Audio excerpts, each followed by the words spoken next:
When was the last time you allowed yourself to truly dream big? Like, not those small dreams where it's like, I know I can accomplish this on my own, but like something so big that only God can help you accomplish it, kind of big.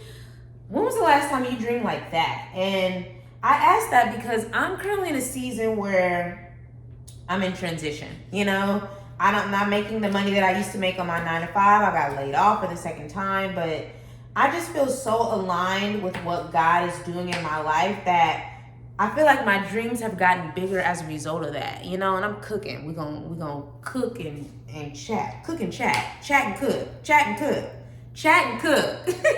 And I have just been thinking and speaking the things that I want out loud more and more these days, and I just want to give you a little sneak peek into what that process has been looking like for me.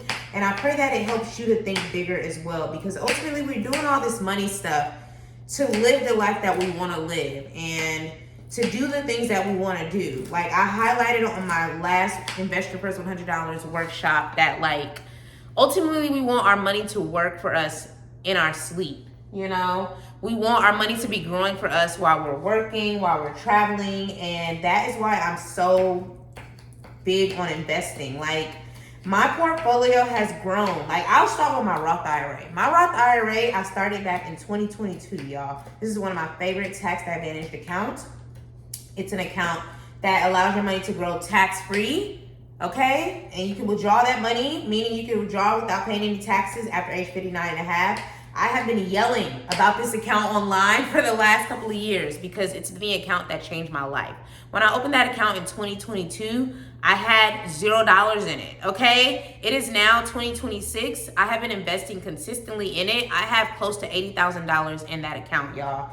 And that's why the people who are like, oh, I need a couple of $100s to invest, like it needs to be worth my while, boom, boom, pow. No, you need to be investing now because your dreams require money, okay? Yes, they require faith. Yes, they require action, but they also require money. Like imagine you come across this amazing idea and you can't do it because you don't have the money. Imagine you want to take a year off of work and you can't do it because you need the money. Like I'm currently in the middle of my gap year. Now this was a forced gap year, but I had always wanted to take a gap year and just do the things that I want to do. And my business, Maximize Money, has made more money in these last 4 months than a combined last 4 years that I've been doing this work. And that's because I have the time, the capacity, the mental space to do it. The ideas that are coming. I'm doing brand deals now. Like I've been paid for speaking engagements. I'm doing my own live workshops. Like this is a vision that I had when I was working that 9 to 5. And am I saying a 9 to 5 is a bad idea? Absolutely not, because without it, I wouldn't have built a portfolio. I wouldn't build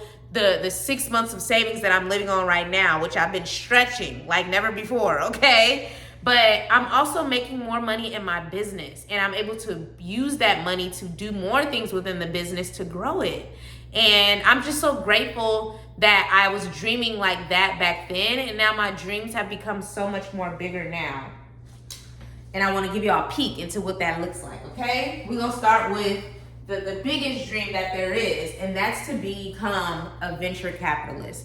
My goal is to invest in Black women-owned enterprises, okay? Black women-owned businesses.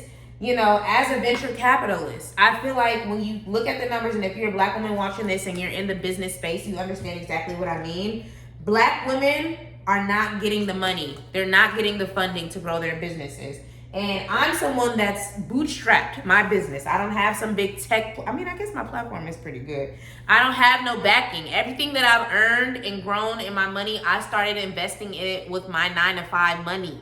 Now the money, I don't have to use my money to cover my monthly expenses. And I have money left over, which is revenue. We love that. But I want to be able to do that on a larger scale. Like I'm trying to be like an Angel Rich. I'm trying to be like, what's the lady who has that fund in Atlanta? Ariane Simone, I think that's her name. Like I want to do it big like that. Like I want to be a venture capitalist and just be giving millions and millions of dollars away, which is why I have to be a good steward over what I have now, because if I'm not going to be able to do that. So that's one of my biggest goals that I'm working toward, because it'll allow me to disappear as I want to do, and it'll allow me to invest in things that matter to me, which is the growth of Black women-owned businesses. Because contrary to what people say, business ownership, like having a profitable business, is one of the best ways to build real wealth for yourself. And then the icing on the cake becomes putting that money into avenues, i.e. real estate, stock market investing, that's working on your behalf while you're working. That's the point. A lot of people flex, talking about, oh, you know, you can write off your car, you can take all these lavish vacations. That's not what matters. What matters is you creating financial stability for yourself whenever you want to take a break from the business. If you have this car, this Lexus with all these additional maintenance requirements, you're never going to be able to do that. You have to start thinking differently. And that's why I'm like, okay, Josh, you have to recognize God has allowed all this to happen for a reason, because you need the financial foundation of investing and saving now, so that when it's time for you to invest in these businesses, you have the money to do so. You don't have to say, oh, well, I don't have the money, I'm working, I'm paycheck to paycheck. No, you did all that in the past, so you don't have to do it now. So I wanted to just give you a peek into what my first kind of big dream is, and I'm documenting this. Like, as you can see, my videos are changing, because I like to look at my own videos and be like, girl, you did say you wanted to do that. Look at you doing it. Look at you doing it.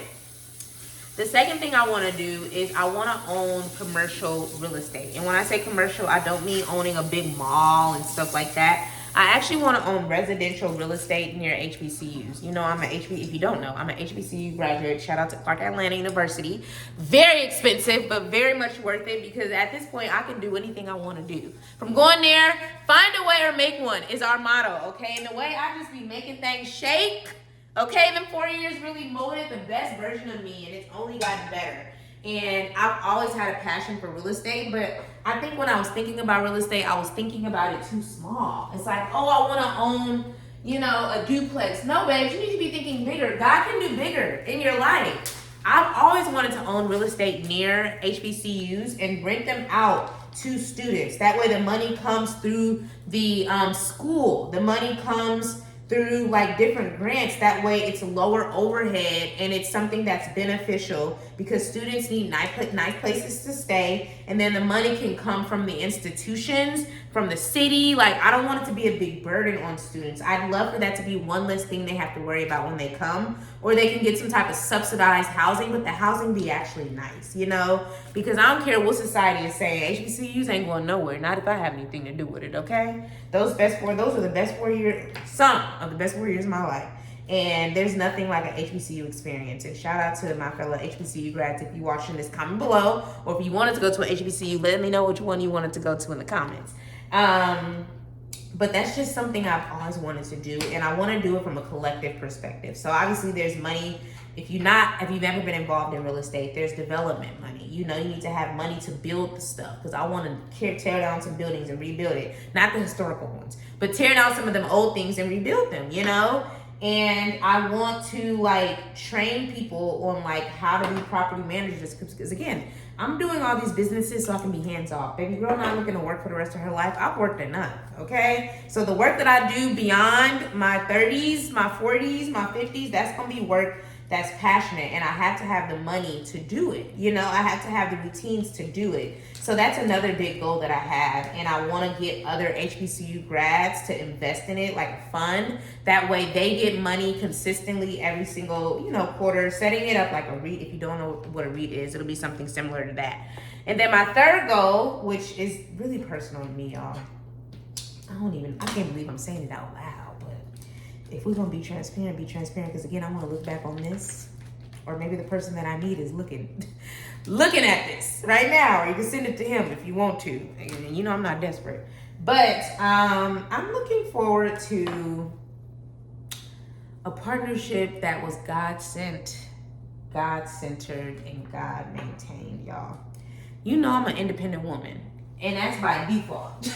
I was raised by a single woman. I'm a single woman, and I think I'm doing very well for myself. But I've just had so many amazing dating experiences lately with people that one of them might be my husband. I hope not. God, I don't think I met my husband yet. But I just feel like when you have the right partner, the man who is like in line with you as it relates to your values, your spirituality, the way you see your life, the way you live your life, the plans and the hopes and the dreams that you have for yourself, for him, like, it only gets better. And just, I feel like there's some experiences that God gatekeeps from us because you need to have that partner who is really like your safe space in your life, you know? And I think I used to let my negative experiences limit me. And it's never been to the point where I was one of those people who's like, oh, like, men ain't shit and all that. Because I've actually had some very pleasant, more pleasant than not dating experiences. I can't relate when the girls say that the dating pool has piss in it, because my dating pool's all right. I just don't think they're the person I'm meant to build a life with. That's the thing. So I'm very particular. I'm very selective with who I spend my time with and who I invest in, because most men aren't worth the investment. So I already know. And it's so funny, like, one of my best guy friends, he's like, I can't wait to see who you marry. I said, I can't either. Just know he's gonna be worth the wait, okay? And even if he never comes, I've already built a beautiful life. Marriage isn't a necessity for me, but I also understand the value of having the right partner, like the right husband, and having a safe space. I feel like my life is never gonna go back to what it was before November 2025 when I got laid off. And this vision that God has given me is only gonna get bigger and better. And it's a way that I don't even know if I can handle on my own without having a safe place to land, having a soft space where I can be nurtured, where I can be cared for, where I can be poured into, where it's like, okay, take off the cape of helping women think bigger and manage their money and just be a woman. You know, you can be comfortable and soft around me.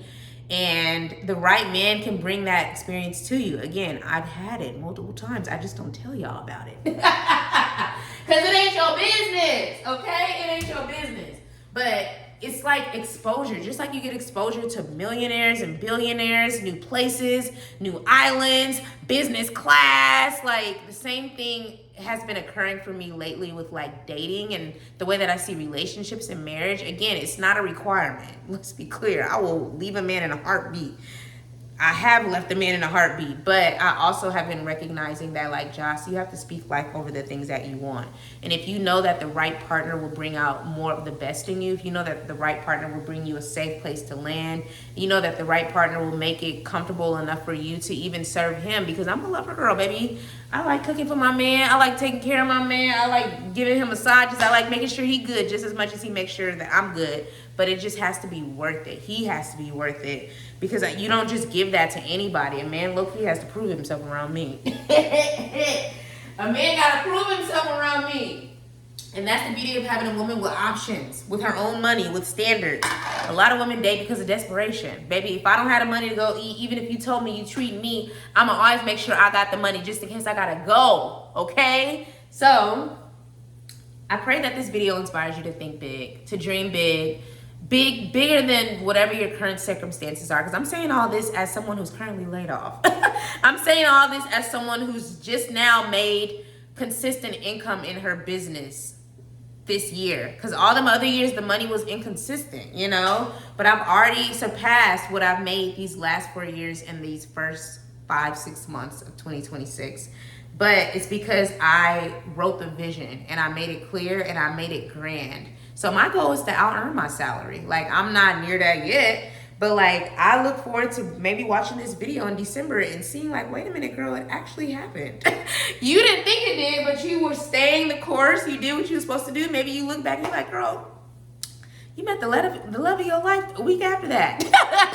Girl, an opportunity to invest in this Black woman-owned business and join this community of other investors presented itself, and you were ready. Like, that's why I believe in documenting the things that you want in real time. And I know that I said write the vision and make it plain, but sometimes you have to record the vision. Maybe you do a voice note. Maybe you do a video like I'm doing right now. Though this is going to be on YouTube, it's really for me. I just hope that it inspires you to also think bigger. I hope it inspires you to give yourself permission to go after the life that you want, and know that God will meet you halfway. It's faith plus works, okay? It's not just waiting for him to do magnificent, exceedingly abundantly above all you can ever ask or think. It's about you trusting the vision so much that you move toward it as well. So that's why I love when my girls purchase my workshop. Like, that's moving you closer to the financial freedom that you want. I love when my girls download my free Investing for Beginners guide. That's going to be linked in the description, because that's getting you one step closer to joining the workshop where you actually invest. That gets you a step closer to joining the investor lab, where we invest together on a monthly basis. Like, it becomes something that gives you permission and exposure to the life that you want. And that's why I never lead with my lifestyle, because I had to work for this. Y'all think it happened overnight? No, like, my real financial journey started in 2016. It's 2026. It was 10 years of reps, okay? So I never will be somebody that says like, oh, this happened overnight. No, I worked hard for this. And now I can enjoy it. I can have a gap year and not be stressing about how I'm going to pay my bills. I ain't got to be eating and drinking and smoking the way I was the first layoff. No, things are much different now, because I was a good steward over my money. I trusted God. I made a promise to God, and God met me halfway. So I hope that this inspires you. Let me know if y'all like these kind of videos. I love a good dream talk. Like, I do these with my friends, like, in person. You know, I don't think I've done it on the phone with some of my friends as well too, but like, I think there's something about seeing someone give themselves permission that gives you permission to do it as well. And I hope that this video inspires you and motivates you as well. So if you want to learn more, which video should I link y'all to? I want to link you to the video about, which one should I link you to? I'm gonna pop up the one that says the advice I'd give women if I wasn't afraid to hurt your feelings. The money advice I'd give you if I wasn't afraid to hurt your feelings. I'll pop that up on the screen. That one's gonna hurt your feelings, but it's gonna also light a fire under you, okay? So I'll see you over there.